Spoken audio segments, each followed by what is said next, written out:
Nous allons maintenant nous intéresser aux fonctions utilisateurs.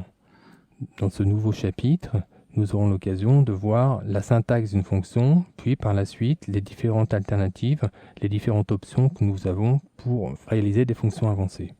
Commençons déjà par le concept de la fonction.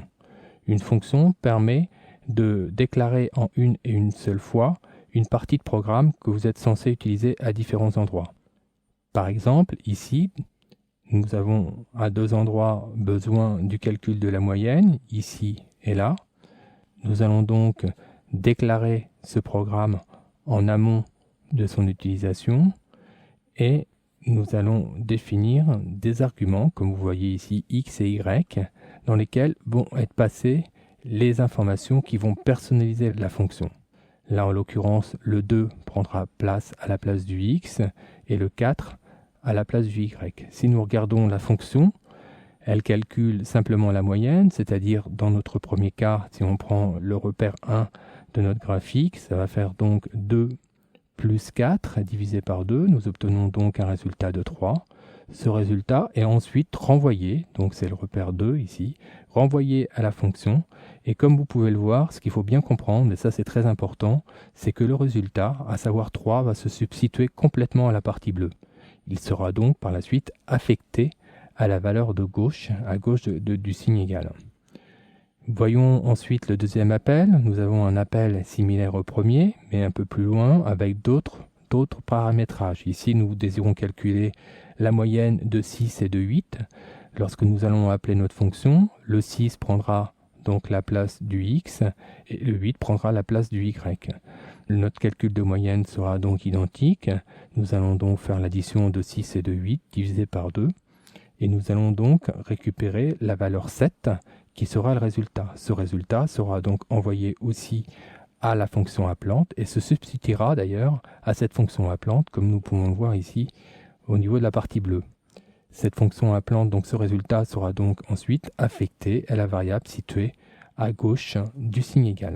Nous allons maintenant passer à une réalisation plus pratique de cet exemple et que nous testerons dans un navigateur.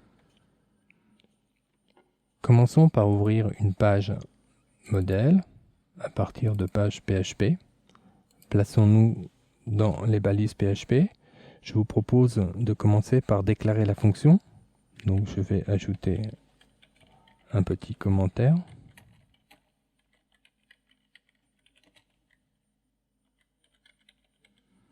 Voilà.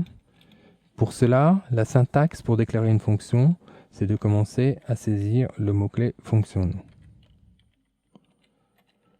Suivi ensuite du nom de la fonction que vous allez donc choisir. Nous allons donc en l'occurrence pour notre cas prendre le nom moyenne pour calculer la moyenne.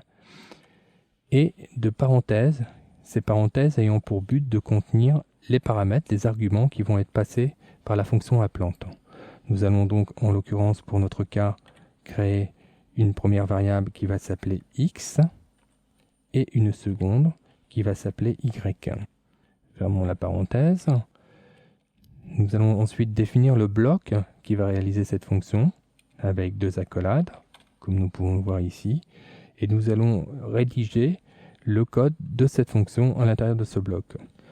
Le but de cette fonction étant de calculer la moyenne, nous allons dès maintenant déclarer une nouvelle variable qui va s'appeler res pour résultat et nous allons l'affecter à la somme de $x plus $y, le tout divisé par 2, puisque là, notre calcul de moyenne est limité à 2 valeurs. Le tout clôturé évidemment par un point-virgule. Dès lors, je dispose dans res du résultat. Pour retourner le résultat à la fonction appelante, il suffit d'utiliser le mot-clé return et de le faire suivre par la variable que nous désirons retourner, à savoir res. Voilà, notre fonction est maintenant déclarée. Nous allons illustrer son appel. Commençons par afficher un texte début du programme, par exemple, histoire de simuler donc des actions qui pourraient être préalables à l'appel de la fonction. Nous allons d'ailleurs mettre un BR de sorte retourner à la ligne pour la suite. Donc, ici, je vais appeler ma nouvelle fonction. Je vais, par exemple, utiliser mon calcul. Je vais l'appeler mon calcul 1. Donc, comme c'est une variable, je vais la faire précéder par $. Mon calcul 1 est égal à... Et là, je vais donc appeler la fonction moyenne. Voilà, en lui passant, donc là je fais la place déjà pour les deux paramètres, en lui passant deux paramètres qui vont se substituer au x et au y que nous avons au-dessus. Je vais donc passer les mêmes valeurs que nous avions tout à l'heure, 2 par exemple et 4 pour notre premier exemple. Et pour vérifier que ce calcul est correct, je propose d'afficher en dessous ce résultat. Voilà. Mon premier appel est terminé. Je peux enregistrer ma page dans le répertoire fonction. Je vais l'appeler par exemple fonction simple. Voilà. Puis le tester dans le navigateur. Donc revenons dans notre WAMP. Cliquons maintenant sur fonction.